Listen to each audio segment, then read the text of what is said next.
समस्त भक्तमंडले पाठ प्रारंभे आपन आपन गुरुचरण हृदय धारण करुन। मादृश्य अधमेर कृपाकारी राधारमण गणकुल तिलक नित्यानंद रसाप्लुत हृदय मदीय श्री गुरुदेव बाबा मनिर श्री चरणे दंडवत प्रणति ज्ञापन करे आपनादेर सदृश गुरुगत प्राणा हरिकथा प्रिय संसार के किछुटा समयेर जन्य फाँकी दिए जारा श्री हरि के समय दीते एसेछेन सबाइके दंडवत प्रणति ज्ञापन करछि। आमरा आस्वादन करछि श्रीमद् भागवते दशम स्कंदे दशम अध्याय जमालुद्दीन उद्धार लीला। जे देखुन साधु करुणा घन विग्रह। साधु के बला हय भगवान जा ना करे ना पारे से असाध्य साधन करे साधु। भगवान तार उपरे एमन शक्ति प्रदान करेছেন যে परम साधु देवर्षि पाद नारद। देवर्षि पाद नारद परम साधु। তিনি এমন সাধু যে তিনি করুণাঘন বিগ্রহ। তা না হলে পরে नल कुबेर के केन तिनी एमन कृपा करलेन बोले कृपाटा कोथाय अभिशाप तो दिलेन आमरा देखलाम दिलेन तो अभिशाप हरिबल बोलले अभिशाप नय जेन अभिशापेर छले जिनि ओनादेरके कृपाई करलेन बोले केन साधु विचार करलेन खूब निखुत विचार साधुर विचारटा खूब निखुत তিনি ওই পথ দিয়ে যেতে গিয়েই পথটাকে মারিয়ে দিয়ে অন্য পথ দিয়ে যেতে পারতেন। তো যখন দেখলেন যে উচ্চ কুলে জন্ম শিব অনুচর হওয়া সত্ত্বেও তারা অধম অজ্ঞানী এবং পাপমতি লোক নিন্দিত एमन सब कर्म करছেন যে তারা মদিরা পান এবং বিবস্ত্র হয়ে স্নান এবং বললেন যে অপ্সরা নারীগণ সহ তাদের যে লোক নিন্দিত কর্ম করছেন তা দেখে খুব কষ্ট হয়েছেন সাধু জয়নিতাই। বললে তার পিতামাতার কষ্ট তো সাধুর কষ্ট কেন? কষ্টটা তো তার পিতামাতা পাওয়ার কথা, সাধক কষ্ট পাচ্ছে কেন?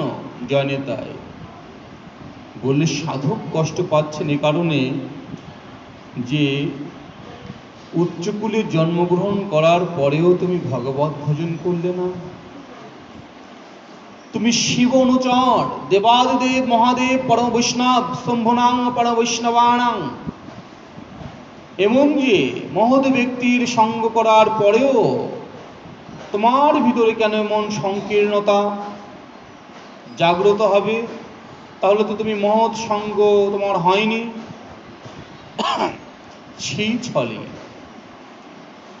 সেই ছলে তিনি অভিশাপ দিতে উদ্যত হলেন। দেবর্ষিপাদ বললেন ছি ছি এ কেমন কর্ম করছো তোমরা? ধনমদমত্ত মানুষ देखो इंद्रियर बशीभूत हुए निर्दय भावे पशु हत्या करे निजेदेर नश्वर देहेर परितृप्ति विधान करार जन्य। धने मदमत्त निजेर इंद्रिय बशीभूत निजेर इंद्रिय तृप्तिर जन्य निर्दय भावे आरेकटा पशुके हत्या करे निजेर देहेर पुष्टि विधान करछेन। अपनी वो बोलले किन्तु देखो कारण सेई देहकेई तारा अजर अमर बोले मने करे यदिओ सेई निहत पशु सेও जेमन विनाशशील बोले तुमिও विनाशशील। तुमी जाके हत्या करे तुमी निजेके परिपुष्टि करछो तुमिও বা কতদিন থাকবে হে? তুমিও বা কতদিন থাকবে? তাই শরীরকে বলা হয় ভূদেব नरदेव बा देव প্রভৃতি নামে অভিহিত করা হয়। শেষ পর্যন্ত তার কি গতি হয়ে থাকে? এই শরীর বললে তার কৃমিকীটে পূর্ণ হয়, কৃমিকীটে পূর্ণ হয়। দেহটাকে রেখে দিক বললে কৃমিকীটে পূর্ণ হয়। মৃত দেহভোজী তারপরে কি হয় যদি কেউ ফেলে রেখে দেয়? বললে যারা মৃত দেহভোজী পশু পাখি, যারা শৃগাল কুকুরাদি শকুনাদি যে পশু পাখি, তারা ঠুকুরে ঠুকুরে কুড়ে কুড়ে খায়। হরিব বলে দুর্ভিক্ষের সময় যখন মানুষ মরে পড়ে থাকতো, সেই সব দৃশ্য দেখা গিয়েছে এমন। তারপরে বললে কি, আহা, তখন ওই যে পশু পাখি খেয়ে নিল, খেয়ে তারা কি বিষ্ঠা রূপে ত্যাগ করলো, এই তো। অথবা যদি কেউ অগ্নি সৎকার করে, আগুনে পোড়ানোর পরে কি থাকে মাগো? ছাই। বলে এক ফুটো ছাই, বলে ছাই হয়ে যায়, ভস্ম হয়ে যায়। তাহলে এই দেহের জন্য প্রাণহিংসার দ্বারা তার কোনো স্বার্থ সিদ্ধি হবে বলে মানুষ মনে করে? আহারে হরিবল, কি মূর্খ মোরা, কি মূর্খ! ছোট্ট আবুজ বালক যে কিছুই বোঝে না, কিবা মাছ কিবা মাংস কিবা ভালো কিবা মন্দ কিছুই বোঝে না। বুঝি কারা? আমরা বুঝে শিখে গিয়েছি, তাই আমরা বুঝি। ছোট্ট বালক, দুগ্ধপোষ্য বালক, তার পুষ্টি বিধানের জন্য আমরা কোথা থেকে পেয়েছি তাকে? বলে মাংস আহার করতে হবে। তাতে করে যদি সে না খায়, পাটায় পিষে নরম করে তাকে গলদকরণ করা হচ্ছে জোরপূর্বক। দেখুন অপরাধটা কার? বালকের নাকি মাতার? বালক তো শুদ্ধ চিত্ত, তার তো হিতাহিত জ্ঞান নেই, ভালো মন্দ বোঝে না। জয়নিতাই, এখানেই তো শাস্ত্রের এখানেই কথা। হারে যে কৃষ্ণ ভক্ত মায়ের গর্ভে জন্ম পাওয়াটাও অনেক জন্মের সৌভাগ্য বটে। যে কেমন সৌভাগ্য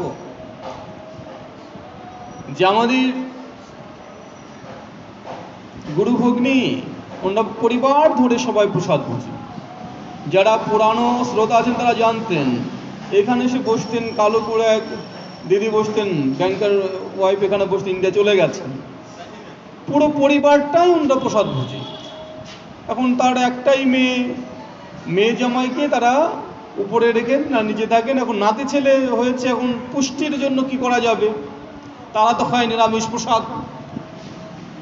এখন ডাক্তারের কাছে গিয়ে বলেছে যে দেখুন, লোকে তো এই কথা সে কথা বলে, কিন্তু আমরা তো এক বাড়িতে দুরকম ব্যবস্থা করতে পারি না, কিন্তু লোকে এই কথা সে কথা বলে। তখন দেখুন কত বিজ্ঞ সে ডাক্তার বলেছেন, দেখুন শুধু কি আমিষেই প্রোটিন আছে? যে নিরামিষ তার মধ্যে কি প্রোটিন নেই? আর আমিষ কি শুধু বললেন যে মৎস্য মাংসের মধ্যেই আমিষ? আমিষ দু প্রকার, উদ্ভিদ আমিষ আর প্রাণীজ আমিষ। আমিষ কি দুধে সব থেকে বেশি আমিষ, তা কি জানা আছে? এত পরিমাণ আমিষ আছে দুধে, যেটা ভাবা যায় না। আমিষ মানেই মনে করি আমরা, মনে হয় আমিষ ভুজি, আমিষ মানেই মনে হয় ওগুলো খাওয়া। নিরামিষ খেলে আর আমিষ খাওয়া হয় না, আর আমিষ খেলেই মনে হয় আমিষ খাওয়া হয়। আমিষ দু প্রকার, উদ্ভিদ আমিষ আর প্রাণীজ আমিষ। যারা প্রাণীজ আমিষকে ত্যাগ করে ওরা উদ্ভিদ আমিষকে গ্রহণ করেছেন, এগুলো তো আমাদের জানা নেই স্বাস্থ্যবিধি অনুযায়ী। তখন বলেছেন বালককে গাজর সিদ্ধ করে, খুব সুন্দর করে গাজর খাওয়াবেন, সিদ্ধ করে যতটা পারে। গাজরে প্রচুর প্রোটিন। এক বললে যে একটা গাজরে যে প্রোটিন আছে, 4টা ডিম খাওয়ালে সে প্রোটিন পাবেন না, এমন প্রোটিন আছে। আপনার কি প্রয়োজন?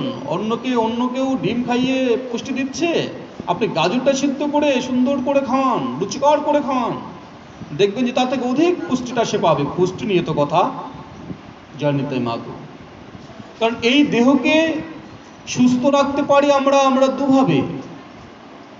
এই দেহকে সুস্থ রাখতে পারি, বললে যে দেহকে সুস্থ রাখার জন্য দুব্যবস্থা রয়েছেন, এখন যে যেদিকে যাবেন, কিন্তু যারা ভাগবত পরায়ণ তারা প্রাণী হিংসা করে দেহের পুষ্টি বিধান করবেন না। হরি বল। এখন এটা যার যার ধ্যান ধারণা, এগুলো কি জানেন, বলে পূর্বজন্মের স্বীকৃতি না থাকলে এই জন্মে এতটা হয়ে ওঠে না।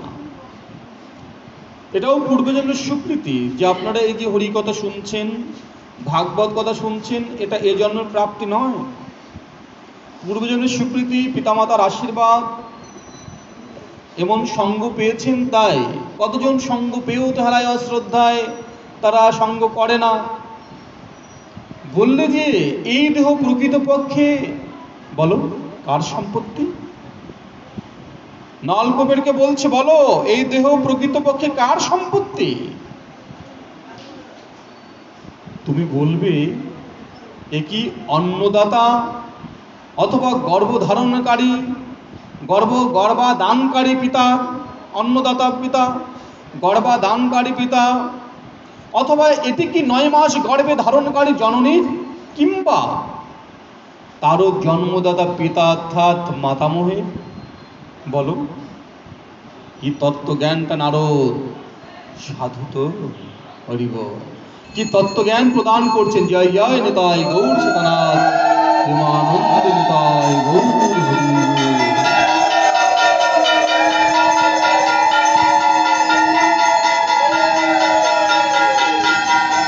জয় জয় শিব সন্ধ্যা কি, নিতাই গৌর গোপাল কি। বলো যে বলবান ব্যক্তি বল প্রয়োগের দ্বারা নিজের কাজ করিয়ে নেয়, এ দেহ কি তার? কিংবা যে তাকে মূল্য দিয়ে ক্রয় করে সে ক্রেতার? নাকি চিতার যে জ্বলন্ত অগ্নিতে এর শেষ পরিণতি লাভ হবে, এ কি সেই অগ্নি? নাকি যেসব শৃগাল কুকুর আদি জানোয়ার তাকে ছিঁড়ে ছিঁড়ে খাবে বলে আশা করছে, এ দেহ কি তা তাদের? বলো। এইভাবে প্রকৃত বিচারে এই দেহের উপর বিশেষ একজনের অধিকার স্বীকার করা যায় না, বিশেষ একজনের অধিকার স্বীকার করা যায় না। সুতরাং তা সাধারণ বস্তু এবং এর কোনো অসাধারণ মহত্বই নেই। হরি বল। দেবর্ষিপাদ বলছেন প্রকৃতি থেকেই এর উদ্ভব, আবার প্রকৃতিতেই এর বিলয়। ক্ষিতিয়ব তেজ মরুদ্গম, 5টা বস্তু নিয়ে তো দেহের উৎপত্তি, আবার 5টা বস্তুর সঙ্গে মিলিয়ে যাবে আবার। তাই এই অবস্থায় আহা, নিতান্ত মূর্খ বা পশু ব্যতীত যার সামান্যতম বুদ্ধিও আছে, সেকেই দেহকে আত্মা মনে করে এর জন্য অন্য প্রাণীকে দুঃখ দিতে বা বধ করতে পারে? বলো। যে জানে তত্ত্বজ্ঞানটা দেখুন, আমাদের শাস্ত্রে সরাসরি আপনাকে নিষেধ করবে না। শাস্ত্র কত নমনীয়, কমনীয় এবং কত হিত উপদেশকারী। তোমার ভিতরে যদি আত্মতত্ত্ব জ্ঞান জাগ্রত হয়ে থাকে, তাহলে তুমি তোমার পথ নির্দেশন করো। হরি বল। দেখুন আমাদের পিতামাতা সন্তানকে কি করছেন, যিনি যোগ্য এবং জ্ঞানী পিতামাতা, তিনি সন্তানকে বলছে, বাবা এই পথ ভালো, পথ খারাপ, এবার তুমি বিবেচনা করো, তোমার জ্ঞান হয়েছে, তুমি কোন দিকে তুমি ধাবিত হবে, তুমি কোন দিকে তুমি যাবে, বলো। জয় নিতাই হরি বল।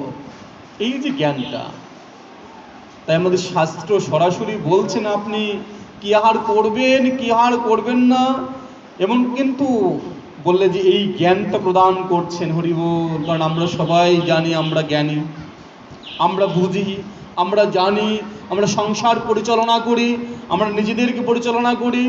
হরি বল। বললে হবে বাবাজি, সংসার কত বড় ব্যাপার। তাহলে পরে দেবর্ষিপাদ নারদ সে কথাটাই বলছেন, শুনুন, এই অবস্থা নিতান্ত মূর্খ বা পশু ব্যতীত যার সামান্যতম বুদ্ধিও আছে, সে কি এই দেহকে আত্মা মনে করে এর জন্যই অন্য প্রাণীকে দুঃখ দিতে বা বধ করতে পারে? মূর্খ আছে তারা কি বলে জানেন, আমার আত্মাই চেয়েছে তাই খেয়েছি। আপনি তখন যারা জানা লোকেরা হেসে দেবে, কি বলে? বলে আত্মাই চেয়েছে তাই খেয়েছি। বলে আত্মা কখনো এই চব্যচস্য লেয় পেয় এই জড়জাগতিক যে বস্তু আত্মা কখনো গ্রহণ করে না। করে মাগো? আত্মা কখনো গ্রহণ করে না। আত্মা তো বিনশ্বর। আত্মার স্বরূপই তো আলাদা। আসিদ্ধিয়ামা দাহ্যিয়ামা ক্লোদ্দা অশেষ অশ্ব এবচ, যাকে কাটা যায় না, পোড়ানো যায় না, শুকানো ইত্যাদি ইত্যাদি। এমন যে আত্মা, সে কি এই সামান্য বস্তু গ্রহণ করতে যাবে? জানি তাই হরিবল। তাই বলছেন দেবর্ষিপাদ যে ধনগর্ভী অন্ধ দুরাত্মার পক্ষে দারিদ্রই তাই সর্বশ্রেষ্ঠ অঞ্জন। ধনগর্ভে অন্ধ দুরাত্মা, যে ধনগর্ভে অন্ধ হয়ে গেছে, তার কাছে কি জানেন? অঞ্জন মানে কাজল। বলে দারিদ্রতাই তার চোখের কাজল। কারণ কি বলুন?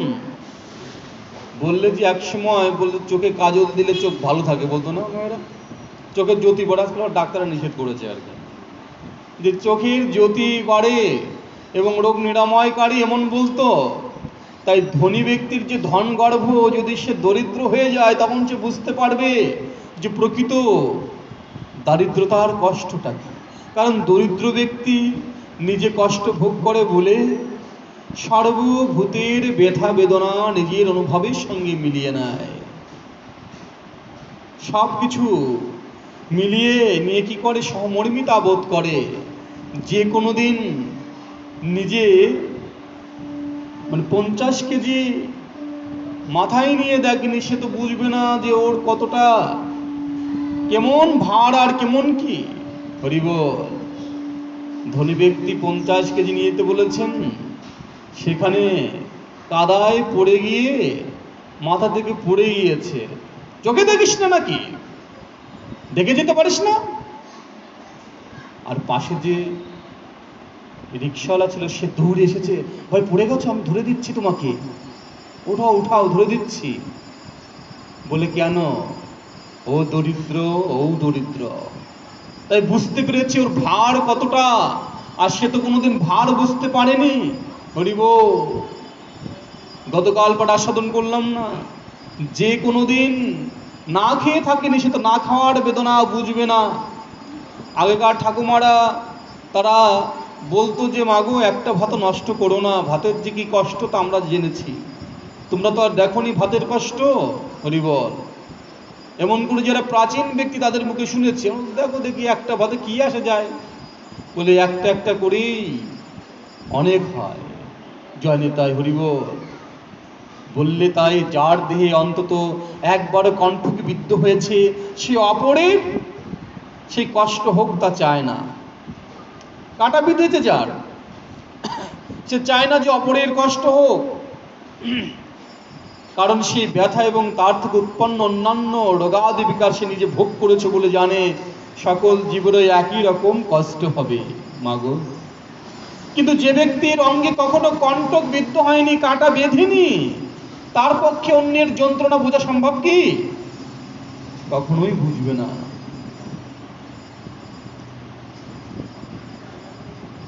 বললেন বুদ্ধদেব। বুদ্ধদেব তিনি গৌতম নাম ছিলেন প্রথমে। যে বুদ্ধদেব রাজার ঘরে জন্মগ্রহণ করেছিলেন, যে তার জ্যোতিষী বলেছিলেন সেজন্য কখনো কোনো দিন কোনো কষ্ট না পায়, না দেখে, তাহলে পরে সে আর সংসারে থাকবে না। রাজার ছেলে তখন ভেবেছেন তাহলে কি করা যায়, কষ্ট যাতে তাকে স্পর্শ না করে, তার জন্য রাজা এমন ব্যবস্থা করেছিলেন, গরমের সময় হিমালয়ের এমন একটা স্থানে তাকে রাখতেন যেখানে সুশীতল। তখন তো আর এই যে এখন এসি মেসি ছিল না, এসব তো বলাই ছিল না তখন আর, কিন্তু প্রকৃতি থেকে যেখানে সুশীতল সেখানে তাকে রাখতেন। শীতের সময় যেখানে প্রকৃতি থেকে গরম সেখানে তাকে রাখতেন। মনোময় সুন্দর পরিবেশে সুগন্ধযুক্ত পুষ্প কানন বিরাজিত স্থানে, যেখানে নৃত্য গীত বাদ্য এবং সুদর্শনা রমণী এবং বলে রমণ পুরুষগণ যেখানে থাকতেন, এবং বৃদ্ধ কোনো ব্যক্তি সেখানে রাখতেন না, সে যেখানে থাকতেন। হরিবল। বলে যুবা বয়সে তার মন হয়েছে আমি একটু আমার নগর ঘুরে দেখব। তখন নগর ঘুরে দেখতে বেরিয়েছেন। তখন রথীকে বলছেন, রথী রথ চালাও। দেখছেন, এবার বলে রথী রথ চালাও। বলছি নগরীর বাইরে যাওয়া যাবে না রাজকুমার। বলে আমি বলছি তুমি চলো। নগরীর বাইরে যেয়ে গিয়েছে, তখন প্রকৃত বাস্তবতা তার চোখে পড়েছেন। বাইরে গিয়ে দেখতেই দেখে যে এক ব্যক্তি এমন লাঠি নিয়ে খুঁড়িয়ে খুঁড়িয়ে হাঁটছে। সে আর চলতে পারছে না, খুঁড়িয়ে খুঁড়িয়ে হাঁটছে। বলে রথী এ কি, ইনি এমন কেন, ইনি এমন কেন, কেমন তো বেকা হয়ে তিনি লাঠি নিয়ে এমন করে হাঁটছেন। তখন রথী বলছেন, রাজকুমার আপনি জানেন না, আমাদের সবাইকে একদিন এমন হতে হবে, আমাদের সবাইকে একদিন এমন হতে হবে, আমরা এমন চিরকাল থাকবো না। তাই এই দেহর এমন বিকার হবে? বললে হ্যাঁ। তিনিও কি আমার মতো একদিন এমন ছিল? বলে হ্যাঁ। ইনিও যুবা ছিলেন, কিশোর ছিলেন, বাল্য ছিলেন, ইনি এখন বৃদ্ধ হয়ে বললে আমিও হব? বলে হ্যাঁ আপনিও হবেন, আমি হব, সবাই এমন বৃদ্ধ হয়ে যাব। রথী রথ চালাও। কিছুক্ষণ যেতে যেতে দেখেন যে কিছু লোক ঘাড়ে করে নিয়ে যাচ্ছেন। ঘাড়ে করে নিয়ে যায় কি, মৃতদেহ ঘাড়ে করে নিয়ে যাচ্ছেন। বলি রথী এ কি হলো? দাঁড়াও দাঁড়াও দাঁড়াও, আগে তো লোকটা অমন করে তুমি বললে বৃদ্ধ, তাও তো সে চলতে পারতো। এ কি, এ লোকটা কি একেবারে চলতে পারে না যাকে ঘাড়ে করে নিয়ে যাচ্ছে? বলে রাজকুমার এ তো বেঁচে নেই। বলে বেঁচে নেই বলি সেটা কি? বাঁচা মরা জানে না। বলে সেটা, বলে মৃত্যু, এর তো মৃত্যু হয়েছে। বলে মৃত্যু কি? রাজকুমার যে মৃত্যু হলে পরে কেউ আর এই পৃথিবীতে থাকে না, এই পৃথিবীতে আর সে থাকে না। বলছে আমারও এমন হবে? বলে হ্যাঁ, আমরা পৃথিবীতে জন্মেছি, আমরা সবাই মরব রাজকুমার, আমরা সবাই মরব, ধ্রুব সত্য, আমরা সবাই মরব, আমরা পৃথিবীতে জন্মেছি যখনে আমরা সবাই মরব। বলে তাই, মৃত্যু সত্য? বলে হ্যাঁ মৃত্যু সত্য। বলে রথী রথটা চালাও। কিছুক্ষণ পরে গিয়ে দেখেন এক বটবৃক্ষের নিচে এক সাধু সন্ন্যাসী বসে আছেন এবং ধ্যানমগ্ন হয়ে বসে আছেন, এবং তার চেহারা অবয়বে অপার শান্তি, তার মুখমণ্ডলে অপার শান্তির যে পরিস্পুষ্ট রূপ, সেইটা দর্শন করে গৌতম বুদ্ধ তিনি নেমে গিয়ে বলছেন, রথী এ কি, ইনি চোখ বন্ধ করে রয়েছেন কেন? ইনার আবার কি হলো? ইনি কোন দশায় আছেন, জীবিত না মৃত? বললেন প্রভু ইনি জীবিত, তথাপিও জীবিত হয়ে তিনি ঈশ্বরের আরাধনায় রত রয়েছেন। বললে ঈশ্বর আরাধনা করলে কি হয়? বলে হৃদয়ে আনন্দ হয় ঈশ্বরের আরাধনা করলে, তাই আনন্দকে পৌঁছানো যায়। তিনি তাই চোখ বন্ধ করে তিনি আনন্দময়ের ধ্যান করছেন, তপস্যা করছেন, এবং তার ফলে কি হয়? বলে এই দেহেই ভগবানের সঙ্গে মিল হয়ে যায়। বলে রথী রথ নিয়ে চলে যাও, আমি আর ফিরে যাব না, আমি ঈশ্বরের সঙ্গে মিলে যাব না। তাই গৌর হরিব। আহা জয় নিতাই। তাই বলছি দেখো গো, যে ব্যক্তির অঙ্গে কোনোদিন কণ্টকবিদ্ধ হয়নি তার পক্ষে কন্যের যন্ত্রণা অনুভব করা সম্ভব? সে কোনোদিন অনুভব করতে পারবে না। দরিদ্র ব্যক্তির অহংকার বা উদ্ধত্ত থাকে না, সব রকমের গর্ব থেকেই সে মুক্ত থাকে। দৈববশে এই দারিদ্র্যের কারণে তাকে যে কষ্ট ভোগ করতে হয়, মাগো, দরিদ্র যে দারিদ্রতার জন্য যে কষ্ট ভোগ করছে, এটা কষ্ট নয়, তার তপস্যা। বললে যে এটা তপস্যা হয়ে দাঁড়ায় তার জন্য, এটা তার তপস্যা। ঘরের অন্নের সংস্থান না থাকায় প্রতিদিনই যাকে সেই দিনের অন্ন সংগ্রহ করতে যেতে হয়, সেই ক্ষুধা শীর্ণ শরীর দরিদ্রের ইন্দ্রিয়গুলো বিশুষ্ক হয়ে যায়, সেগুলোর বিষয় ভোগের জন্য আকুলতা এবং ক্ষমতা নষ্ট হয়ে যায়। আহা, তখন তার মধ্যে কি হয় বলো? বলে হিংসা বিদ্বেষ আর করে কি করবে? বললে যে অন্য প্রাণে ক্ষতি সাধনের প্রবৃত্তিও চলে যায়। হরিব। তাই সাধু পুরুষেরা অবশ্যই সমদর্শী। বললেন যে দরিদ্রস্যৈব যজন্তে সদবাহা সমদর্শিনঃ সদভিষিনতি তম তার্শ্যম তত আরাধ বিশুদ্ধতি। সাধু পুরুষের অবশ্যই সমদর্শী, কিন্তু তাহলে দরিদ্ররাই সহজে তাদের সঙ্গ লাভ করে থাকে। সমদর্শী তথাপিও দরিদ্ররাই তাদের কাছে বেশি আসে গো। কারণ ধনীর তোর অভাব নেই, তারা কেন সাধুর কাছে আসবে? হরিবল। তারা তো মনে করে যে এই জগতের সবকিছু পেয়ে গিয়েছি, কিন্তু না, যে প্রকৃতপক্ষে ধনী বলে কিসের?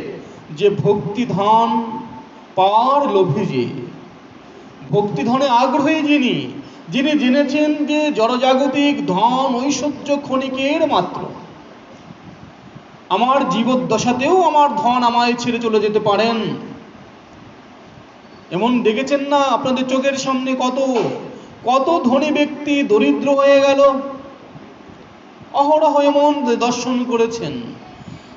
তাই যিনি প্রকৃত জ্ঞানী তিনি জানেন যে এই ধনের যে ঐশ্বর্যের যে অহংকার বা গর্বে নিছক মিথ্যা ছাড়া আর কিছু নয়, সম্পূর্ণই নিছক মিথ্যা ছাড়া আর কিছু নয়। যদি আমার ধন ঐশ্বর্য যারা বলে ভগবত এবং ভক্ত সেবা হয়, তবে আমার ধন ঐশ্বর্যের প্রকৃত মূল্য, এবং আমি যদি তার দ্বারা সেবা করে যদি ভক্তি ধন সঞ্চয় করতে পারি, তবেই না আমার জীবনের সার্থকতা। এই জ্ঞানটা কখন আসে মাগো? যখন প্রকৃতপক্ষে সাধু সঙ্গ করা যায়, ভগবত সঙ্গ করা যায়, ভক্ত সঙ্গ করা যায়। তখন বললেন যে কারণ দরিদ্ররা কেন সাধু পুরুষের কাছে আসেন? কারণ তাদের জীবনে ভোগবিলাসের অবকাশ নেই। ভোগ উন্মত্ততা মানুষকে সাধু সঙ্গ থেকে বিমুখ করে দেয়। আমি খাবো, আমি পড়বো, আমি ভালো থাকবো, আমি ওখানে গিয়ে অত সুন্দর বসন পড়া ইত্যাদি, আমি কিনা এমন সাধারণ জায়গায় সবার সঙ্গে বসবো। জয়নিতাই। এমন যে বললে তাদের দ্বারা হয় না। তাদের মনে কি যদি কিছু ভোগাকাঙ্ক্ষা থেকেও থাকে, বললে সাধু সঙ্গের ফলে সেই তৃষ্ণাও তাদের ক্ষয় হয়ে যায়। সাধু সঙ্গের ফলে বলে তখন সে বুঝতে পারে যে আমার মূল্যায়ন কি, আমি তুমি তো সম। কিসে? একই জায়গাতে তো যাব নাকি বাবা? সাতদুয়া, তা নাহলে কি যেন ওটা সিদ্ধেশ্বরী, ওই একই জায়গায় তো যাচ্ছি। কোনো ভেদাভেদ আছে কি? ও, তখন তো কোনো ভেদাভেদ নেই। এতদিন যে তুমি বড় ছোট জ্ঞান করেছো, উঁচু নিচু জ্ঞান করেছো, ধনী দরিদ্র জ্ঞান করেছো, ইত্যাদি করে বিভেদ ঘটিয়েছো, এখন বিভেদ গেল কোথায়? জয়নিতাই। চিতাতেই সব শেষ। তাই যাদের চিত্ত সর্বদা সর্বত্র সমভাব বিশিষ্ট, এবং যারা শ্রী ভগবানের চরণার বিন্দু ছাড়া অন্য কিছু আকাঙ্ক্ষা করেন না, কি সুন্দর কথা! সর্বসময় চায়, হে গোবিন্দ তোমার চরণ ছাড়া করো না প্রভু গো, আমি আর কিছু চাই না তোমার কাছে। তুমি যেভাবেই রাখো না কেন, গৃহে রাখো, বনে রাখো, তুমি দরিদ্র ধনী যাই করো না কেন, যেন তোমার চরণ ছাড়া যেন না হই প্রভু।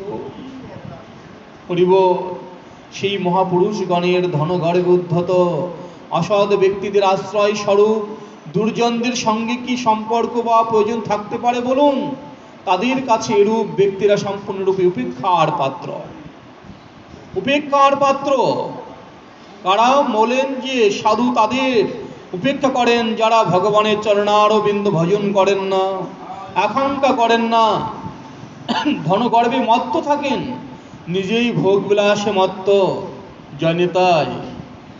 তার যে আশেপাশে দরিদ্ররা যে অনাহারে কষ্টে রয়েছেন, সেগুলো যে দর্শন করে না। ধর্ম কি হে?